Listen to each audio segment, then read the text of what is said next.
samouraï écrivit dans un livre, il faut d'abord apprendre à mourir pour se donner les moyens de mieux vivre. L'acceptation de la mort n'est pas chose facile, mais rester quand l'autre part est encore plus difficile. Pourtant l'arrêt des fonctions cérébrales n'est rien en comparaison au chemin que prend l'essence qui s'échappe du flacon.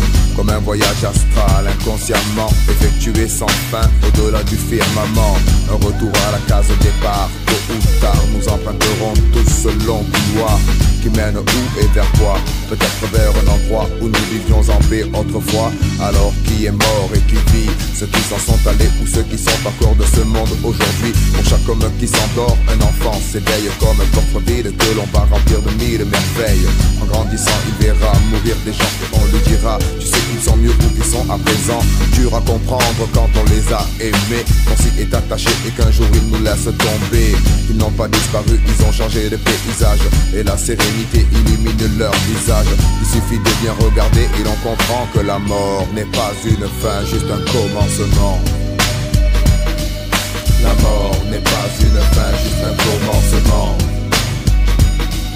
La mort n'est pas une fin, juste un commencement.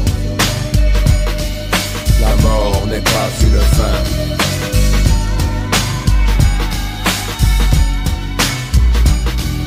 La mort n'est pas une fin, juste un commencement. Pourtant on l'assimile à un tourment. Et même le sujet divise et sein de ma raison. Fuchi, la peur de la mort, Abdel Hakim non. Comme ce jour où je me suis vu partir, mon âme quitte mon corps et les maisons de tout se mirent à rugir. C'était le crépuscule des images magnifiques de mon essence dans son sol sur des nuages. Dès lors j'ai réalisé qu'un poids nous laisse. En fait la mort est triste seulement pour ceux qui restent. Comment le dire à Chill, lui qui croit que la vie est un paradis? Si tel est son avis, mais alors est-ce l'enfer? Je n'en sais rien. Je veux servir Dieu et voir autour de moi le bien. Dissiper dans leur cœur la peur, dissocier la mort de la maladie et de l'horreur. Le suicide et le meurtre sont des actes physiques, tragiques, logiques, car ils sont d'inspiration diabolique. Voilà pourquoi j'y consacre une page. Pas de place pour le diable chez les serviteurs du sage. J'attendrai toute ma vie ton signe qui approuve mes dires et fait de moi un être digne. L'un du troupeau qui reçut des commandements. La mort n'est pas une fin, juste un commencement.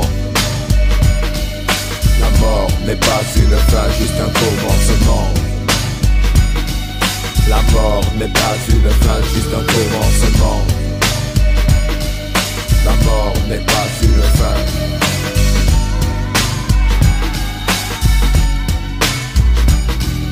La mort me fait moins peur que la souffrance.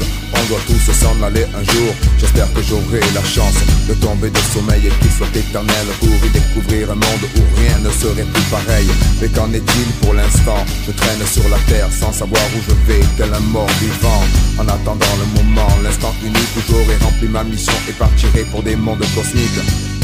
Ce ne serait qu'un état physique, un arrêt biologique, mais mon âme resterait active en des lieux inconnus jusqu'à présent, car la mort n'est pas une fin, juste un commencement. Je deviendrai poussière, qu'importe à quel âge on a traversé les siècles. Grâce à la métempsychose, mon but est toujours le même, marquer l'histoire de mon œuvre. Un grand défi à la mort physique.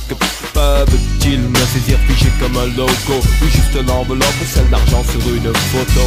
C'est le fait du savoir, pas de suite d'idées. Mon esprit j'ai vidé, ouvert au livre qui m'a guidé. La vie est une leçon, des passions, des pulsions, nos actions, la mosaïque divine. Puissons-nous tous accéder à la sagesse, vivre et partir sans stress.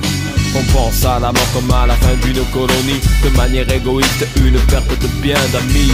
Et ceux qui vivent nous pleurent pourtant. La mort n'est pas une fin, juste un commencement. La mort n'est pas une fin, juste un commencement.